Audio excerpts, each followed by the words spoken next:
बिस्मिल्लाहिर्रहमानिर्रहीम। अस्सलाम वालेकुम नाज़रीन कराम, मैं हूं मखदूम शहाबुद्दीन और आप देख रहे हैं मेरा फेसबुक और यूट्यूब चैनल। उम्मीद करता हूं आप सब लोग बखैर व आफ़ियत होंगे और जहां भी होंगे अपने अहले खाना समेत खुश भी होंगे और महफूज भी। नाज़रीन कराम, 2 अगस्त 2022 ये दिन पाकिस्तान की सियासी तारीख़ में याद रखा जाना है। एक जानिब एक मुतअस्सिब इलेक्शन कमीशन जिस पर पाकिस्तान की सबसे बड़ी सियासी जमात, पाकिस्तान का सबसे ज़्यादा आबादी वाला सूबा पंजाब और खैबर पख्तूनख्वा की असम्बली इस इलेक्शन कमीशन पर अदम एतमाद का इजहार कर चुकी हैं। वो इलेक्शन कमीशन एक फ़ैसला सुनाने जा रहा है और इस फैसले के हवाले से अब तमाम तर चीज़ें वाज़े होती जा रही हैं और इमरान खान को माइनस करने का ग्रेटर प्लान, इसकी बड़ी एक्सक्लूसिव किस्म की डिटेल्स तो आपके सामने मैं रखूँगा कि आखिर खिचड़ी क्या पकाई गई है, इस वक्त शहर इक़्तिदार की सूरत हाल क्या है, किस तरह से तमाम तर चीज़ें हाई अलर्ट कर दी गई हैं, जो इस जानिब इशारा हो सकता है कि आज कुछ बहुत बड़ा और कुछ बहुत अलार्मिंग होने वाला है। जबकि इमरान खान और पीटीआई को फारिग करना और बल्ले का निशान पाकिस्तान तहरीक इंसाफ से वापस लेना इस वक्त मकसूद है। और ये होगा कैसे, तरीक़ा कार क्या होने वाला है और इमरान खान साहब की हिकमत अमली इस पूरे मामले में क्या होगी, ये तमाम तर डिटेल्स एक एक करके आपके सामने रख देता हूँ ताकि आसान लफ्ज़ों में आपको ये केस भी समझ आ जाए, इसका फ़ैसला भी समझ आ जाए और ये भी समझ आ जाए कि आगे क्या होगा। इस सब में इलेक्शन कमीशन ने बताया है कि जो ममनुआ फंडिंग का केस है, जिसे उर्फ़े आम में फ़ॉरेन फंडिंग कहा जाता है, इस केस का फ़ैसला 10 बजे इन्होंने सुनाना है और इस सब में कॉज लिस्ट जारी हो चुकी है जिसके मुताबिक 10 बजे ये फैसला सुनाया जाएगा और ये 3 रुकनी bench, chief election commissioner Sikandar Sultan Raja की सरबराही में ये 3 रुकनी इलेक्शन कमीशन का बेंच है जो ये फैसला सुनाएगा। और ममनुआ फंडिंग केस का फैसला 21 जून को महफूज किया गया था, जो कि अब आकर बहुत ज़्यादा पीडीएम ने प्रेशर बनाया और उस प्रेशर के बाद कि फ़ैसला सुनाएं, इलेक्शन कमीशन फ़ैसला सुनाता है। चीफ इलेक्शन कमिश्नर के ख़िलाफ़ जुडिशल रेफरेंस तैयार है कि वो इस फ़ैसले के हवाले से पीडीएम के एक वफ़द से भी मिल चुके हैं और अब ये फ़ैसला सुनाया जाना है। जबकि इस हवाले से मैं आपको ये बता दूं कि इस मामले में जो ज़राए हैं वो ये बता रहे हैं कि एक इजलास हुआ इलेक्शन कमीशन में कल, जो कि 3 घंटे तक जारी रहा और इस केस के हवाले से और इसके महफूज फ़ैसले के हवाले से मुशावरत की गई। और पाकिस्तान तहरीक इंसाफ के ख़िलाफ़ फ़ॉरेन फंडिंग या ममनुआ फंडिंग केस जो है ये इलेक्शन कमीशन में 8 साल से ज़ेर समात है और ये बेसिकली जो अकबर एस बाबर हैं, जो कि फाउंडिंग मेंबर हैं, उनकी जानिब से 14 नवंबर 2014 को पाकिस्तान तहरीक इंसाफ के ख़िलाफ़ जारी किया गया था। अब इसके अंदर एक तरफ तो मैं आपको ये बता दूं कि इस्लामाबाद पुलिस के मुताबिक रेड जोन में सिक्योरिटी हाई अलर्ट कर दी गई है, जबकि एक्सप्रेस चौक और नादरा चौक से रेड जोन में एंट्री इस वक्त शहर इक़्तिदार में बंद है। ये ऑन ग्राउंड सिचुएशन है। ज़राए के मुताबिक इस सारे मामले में इस केस के फ़ैसला सुनाए जाने के तनाजुर में पुलिस और एफसी के 1000 जवान ड्यूटी पर मामूर हैं, जबकि सियासी जमातों के कारकुनान को दाखिले की इजाज़त नहीं दी जाएगी।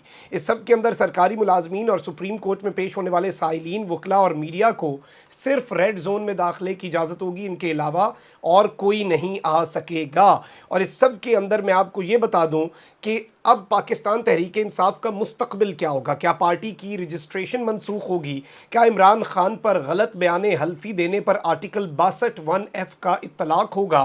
क्या फौजदारी मुकदमात कायम किए जाएंगे या फिर पार्टी को क्लीन चिट मिल जाएगी?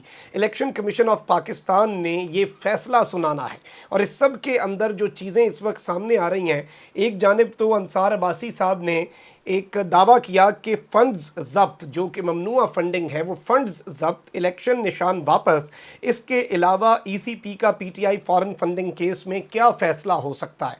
यानी इनकी तरफ से ऑब्वियसली अंसार अब्बासी साहब के ऊपर ये परसेप्शन पाई जाती है कि वो मुक़्तदर हलकों के बहुत करीब हैं और रीसेंट टाइम्स के अंदर जब से ऑपरेशन रिजीम चेंज लॉन्च हुआ है, अंसार अब्बासी साहब ने पैगाम रसानी का काम भी बहुत ज़्यादा किया। बैक टू बैक इनकी स्टोरीज़ हुई ही सिर्फ इस मामले के ऊपर हैं कि मुक़्तदर मुख्तदर हलकों के ज़राए या इंटेलिजेंस के ज़राए, इस्टेब्लिशमेंट के ज़राए, बैकडोर रवाबित के हवाले से वो सब अंसार अब्बासी साहब की तरफ से स्टोरीज़ आती रही हैं द न्यूज़ में, जंग में और जियो पर एक्सक्लूसिवली। अब उनके इस ट्वीट से यही अखज़ किया जा रहा है कि यही फ़ैसला हो सकता है। इस पर साबिर शाकिर साहब ने एक कमेंट किया और उन्होंने कहा कि मुबारक हो, फ़ैसला आ गया। यही तो फ़ैसला है कि पीटीआई का निशान वापस ले लिया जाए, फ़ंड ज़ब्त हो जाए और इलेक्शन निशान वापस का मतलब तो यही है। अब इस सब के अंदर क्या ये इमरान खान के ख़िलाफ़ उनकी नाअहली कर सकते हैं, इसमें क्या कुछ हो सकता है? और ममनुआ फ़ंडिंग अगर साबित हो जाती है तो सियासी जमात का मुस्तक़बिल क्या होगा? इस हवाले से कुछ चीज़ें मैं आपको बता दूँ कि इलेक्शन एक्ट के मुताबिक गैर मुल्की फ़ंडिंग लेने वाली सियासी जमात का वजूद बरकरार नहीं रह सकता। इसके तमाम अतियात ज़ब्त हो जाएंगे। वफाकी हुकूमत के डिक्लेरेशन और सुप्रीम कोर्ट के फ़ैसले के बाद पार्टी तहलील हो जाएगी। इसके साथ ही पार्टी पार्लियामेंट, सूबाई असम्बली और मकामी हुकूमतों से भी बाकी मुद्दत के लिए नाअहल हो जाएगी। सियासी जमातों की तश्कील से मुतल्लिक इलेक्शन एक्ट का सेक्शन 200 कहता है कि सियासी जमात गैर मुल्की इमदाद से ना तश्कील पाएगी ना ही मुनज़्ज़म होगी। सेक्शन 2004 के मुताबिक सियासी जमात को बराह रास्त या बिलवास्ता किसी गैर मुल्की ज़राए से अतिया लेना मना है। इनमें गैर मुल्की हुकूमत, मल्टी नेशनल कंपनी या कोई एसोसिएशन या अफराद शामिल हैं। अब इस सब के अंदर मैं आपको ये बता दूं कि इलेक्शन एक्ट के मुताबिक ममनुआ ज़राए से मिलने वाले अतियात हुकूमत ज़ब्त करेगी। ये अतियात नकद, स्टॉक, ट्रांसपोर्ट, फ्यूल या दीगर सहूलियात की मद में भी हो सकते हैं। अब इस सब के अंदर गैर मुल्की ज़राए में ऐसे समुंदर पार पाकिस्तानी शामिल नहीं जो नादरा का जारी करदा नाइकॉप कार्ड रखते हों, जो ओवरसीज़ पाकिस्तानी इसको मिला हो। अब इस सब के अंदर ये एक बड़ा इंपॉर्टेंट नुक्ता है, अगर इसे इलेक्शन कमीशन इग्नोर करता है तो ये फ़ैसला मुतनाज़ा हो जाएगा। इसमें पीटीआई के ऑप्शंस पर भी बात कर लेते हैं, लेकिन पहले मैं आपको ये बताऊँ कि सेक्शन 212 के मुताबिक अगर इलेक्शन कमीशन की जानिब से भेजे गए रेफरेंस या किसी और ज़राए से हासिल मालूमात से वफाकी हुकूमत मुतमईन हो कि किसी सियासी जमात को गैर मुल्की फंडिंग हासिल है तो वो नोटिफिकेशन के जरिए इसकी डिक्लेरेशन देगी। क्या इलेक्शन कमीशन के फैसले के बाद अभी वाली वफाकी हुकूमत ये करेगी? वो 1 मिनट भी नहीं लगाएंगे, यानी ये वाला प्रोसेस भी after the decision of election commission हो जाएगा। कोई भी सियासी जमात पाकिस्तान की खुद मुख्तारी के खिलाफ तश्कील दी गई हो तो वफाकी हुकूमत आर्टिकल 17 के तहत डिक्लेरेशन के 15 दिन के अंदर मामला सुप्रीम कोर्ट भेजेगी और फिर उसके बाद सुप्रीम कोर्ट में इसकी सुनवाई होकर पार्टी तहलील हो सकती है, पार्टी को ख़त्म किया जा सकता है।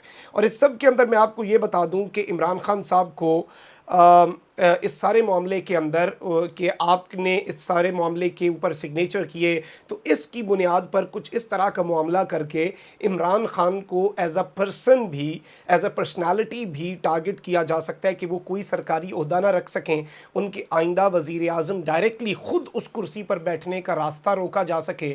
और क्या एक दिन के अंदर एक यकजुम्बिश कलम, एक फ़ैसले से, एक सिग्नेचर से एक पार्टी ख़त्म हो सकती है? तो इसका जवाब ना है, और ऐसा ना ही हो सकता है बल्कि ये मामलात को मज़ीद ख़राब करेगी। और पाकिस्तान के अंदर एक तरफ तो स्टेबिलिटी का रोना रोया जा रहा है कि इकनॉमिक स्टेबिलिटी पॉलिटिकल स्टेबिलिटी के साथ डायरेक्टली प्रोपोर्शनल है, तो वहीं दूसरी जानिब पॉलिटिकल जो मेस क्रिएट होगा वो आप अंदाज़ा नहीं कर सकते, क्योंकि पब्लिक जो है वो इस वक्त पीटीआई के साथ है। पब्लिक पल्स जो लोग देख चुके हैं, और बल्ला हो या कोई और निशान हो, नाम हो या ना हो, कुछ भी हो जाए, आवाम को बल्कि मज़ीद इस निज़ाम से मुतनफ़र करने वाली बात है। और देख लें कि अगर सुप्रीम कोर्ट ऑफ पाकिस्तान में वो वज़ीर आला वाला मामला ना हल होता तो आवाम तो मुतनफ़र हो चुकी थी इलेक्टोरल सिस्टम से भी, कि हमने 17 जुलाई को वोट दिया, इन्होंने उसकी भी इज़्ज़त नहीं की, और अगर वोट के ज़रिए इनकलाब नहीं आ रहा फिर हम किसी और तरीके से इनकलाब लाएँ। ऑब्वियसली पाकिस्तान तहरीक इंसाफ के पास अगर तो फ़ैसला इस तरह का आता है, जो इम्कानात ज़ाहिर किए जा रहे हैं, कुछ ज़्यादा अच्छे की उम्मीद पीटीआई के सर्कल्स में मेरी बात हुई, वो इलेक्शन कमीशन से नहीं रख रहे, तो this thing is very very very obvious and very clear कि पाकिस्तान तहरीक इंसाफ उसके बाद ऑब्वियसली अदलिया से रुजू करेगी और इस पर स्टे भी मिल सकता है। फिर ये मामला अदलिया के अंदर जाएगा, चीज़ें खुलेंगी, और पीटीआई का मौक़िफ़ है कि ये फ़ैसला आप कल नहीं बल्कि आज नहीं बल्कि अभी सुना दें। लेकिन बाकी जमातों का भी इलेक्शन कमीशन वो नहीं कर रहा जो कि एक बायस को शो कर सकता है कि आप फिर सबको एक ही छड़ी से हाँकें ताकि पता चले कि इस हमाम में कौन कौन नंगा है और अवाम फिर उस हिसाब से चीज़ों को देख कर चले। तो that is also a very important and a very valid point. अपना बहुत ख्याल रखें। अल्लाह निगहबान पाकिस्तान।